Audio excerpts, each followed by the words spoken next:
Следуваат најновите случувања кај нас и во светот.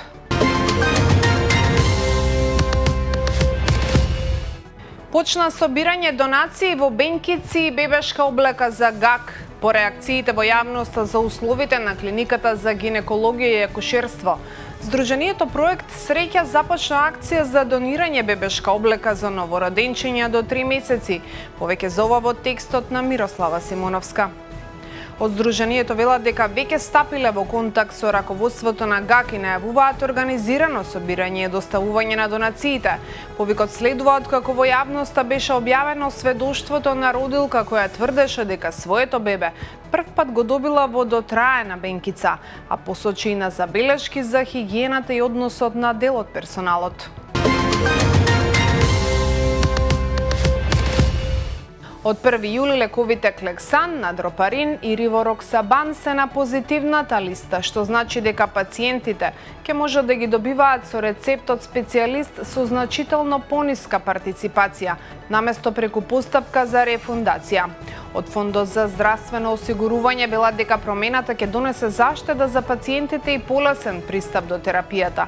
За лековите купени во периодот од 1 до 15 јули ќе биде овозможена рефундација, а аптеките се обврзани да ги обезбедат лековите на рецепт. До крајот на годината се најавува и ново проширување на позитивната листа со лекови за дијабетес, срцева слабост и бубрежна инсуфициенција.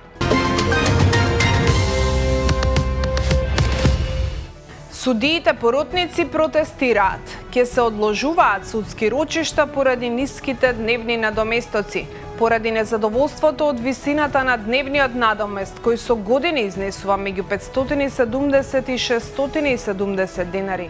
Од денеска ќе бидат одложени дел од судските расправи во Основниот кривичен суд Скопје. Од Кривичниот суд соопштија дека одложените предмети ќе бидат презакажани во најкраток можен рок и изразија поддршка за барањата на поротниците. Судот апелира Министерството за правда што поскоро да го измени правилникот за нивните надоместоци, оценувајќи дека без судиите поротници голем број судски постапки не можат непречено да се одвиваат.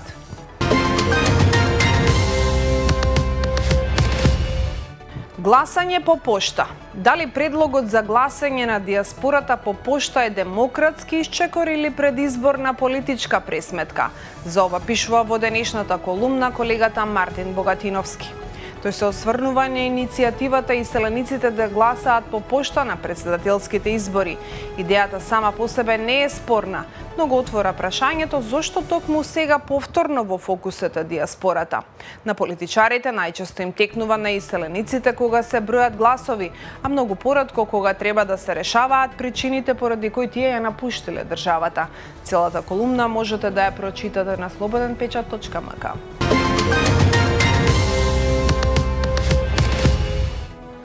Автомобилот е ваш и кога е на лизинг. Со него не располага компанијата на која и го плаќате. Владата предлага поголема заштита за корисниците со нов закон за финансиски лизинг. Со новото законско решение се воведуваат построги правила за лизинг компаниите, засилен надзор и поголеми права за граѓаните и фирмите. Една од најважните новини е што предметот на лизинг нема да смее да биде задолжен без писмена согласност од корисникот, заверена кај нотар. Законот предвидува и полесна предвремена отплата на обврските, задолжителна нотарска заверка на договорите, електронско склучување договори, како и повисоки казни за компаниите што нема да ги почитуваат новите правила. Целта според предлагачот е да се зголеми правната сигурност и довербата во пазарот на финансиски лизинг.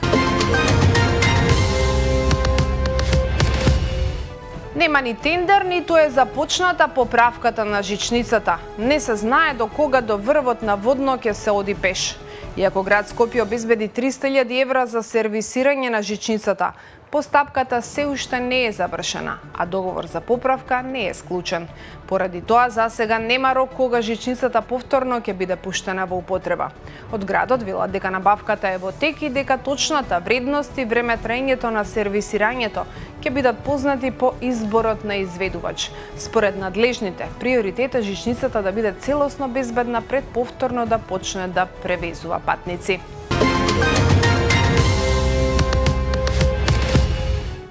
Владата издава нови рударски концесии во цела Источна Македонија. Здрава Котлина порачува. Време е за отпор.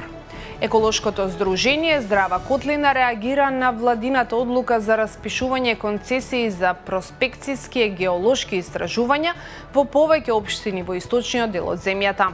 Од организацијата тврдат дека ова е прв чекор кон отворање нови рудници и најавуваат граѓански отпор. Активистите обвинуваат дека со одлуката се загрозуваат животната средина и приватната собственост, а владата ја повикуваат да се откаже откако што велат политиките што отвораат пат за нови рударски концесии. Одлуката е објавена во службен весник на 3 јули.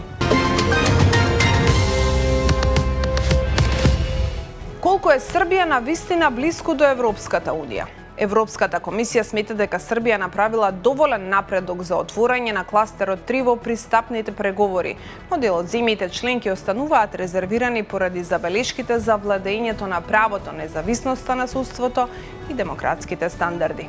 Додека Брисел го поздравува укинувањето на спорните судски закони како позитивен чекор, конечната одлука ќе ја донесат земјите членки на Европската Унија. Во меѓувреме остануваат отворени прашањата за реформите, политичката состојба во Србија и усогласувањето на Белград со надворешната политика на Унијата, особено во односите со Русија. Протест во Анкара пред самитот на НАТО. Приведени неколку демонстранти.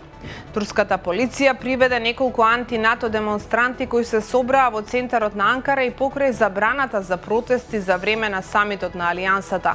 Мала група демонстранти, меѓу кои опозицијски пратеници, побараа НАТО да ја напушти Турција, а опозицијата повика на ослободување на приведените.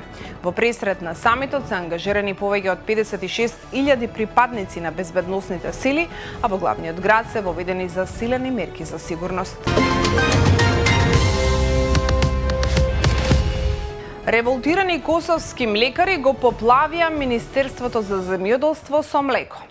Производителите на млеко во Косово со камиони и цистерни протестираа пред Министерството за земјоделство, каде истурија стотици литри млеко во знак на револт поради, како што велат, лошиот однос на државата кон домашната млечна индустрија.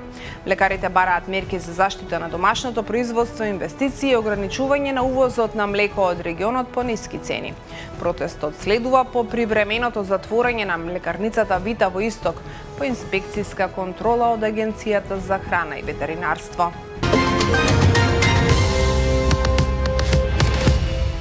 Украина изврши масовен напад со дронови. Москва најави силен одговор. Руските власти соопштија дека украинските сили започнале досега најголеми напади со беспилотни летала врз Москва од почетокот на инвазијата на Украина. Експлозии го потресоа Дамаск за време на посетата на Макрон. 18 луѓе се повредени. 2 бомби експлодирале во близина на хотелот во Дамаск, каде што во вторникот францускиот претседател Емануел Макрон имал состаноци. 5 учесници се повредени за време на првото трчање со бикови на годинашниот фестивал Сан Фермин во шпанскиот град Памплона. Тројца од нив завршиле во болница, но според информациите никој не се здобил со повреди опасни по живот. Фестивалот во чест на Свети Фермин трае една недела, а секој утро стотици учесници трчаат пред 6 борбени бикови низ тесните улици на стариот дел од градот до арената за борби со бикови. Настанот е една од најпознатите, но и најконтроверзни традиции во Шпанија. Обвинителството бара смртна казна за убиецот на Чарли Кирк. Презентирани се првите докази. Во американскиот град Прово започна прелиминарното сослушување на Тейлор Робинсон, обвинет за убиство на активистот Чарли Кирк. Обвинителството бара смртна казна, а вдовицата на Кирк за прв пат се појави пред судот. Страшни бури во Кина предизвикаа торнада и свлечишта. Загинаа најмалку 15 луѓе. Разорно невреме со силни ветрови, поплави и свлечишта ја погоди Кина, при што загинаа најмалку 15 лица, а десетици се повредени или се водат за исчезнати. Нов топлотен бран ја зафаќа Европа. Половина од земјите немаат план за заштита на здравјето од екстремна топлина. Нов топлотен бран се движи кон Европа, а температурите во делови од континентот се очекува да надминат 40 степени. Светската здравствена организација предупредува дека голем број земји се уште немаат национални планови за заштита на населението од последиците на екстремните горештини. За сите овие теми и многу повеќе се читаме на slobodnpečat.mk. До гледање.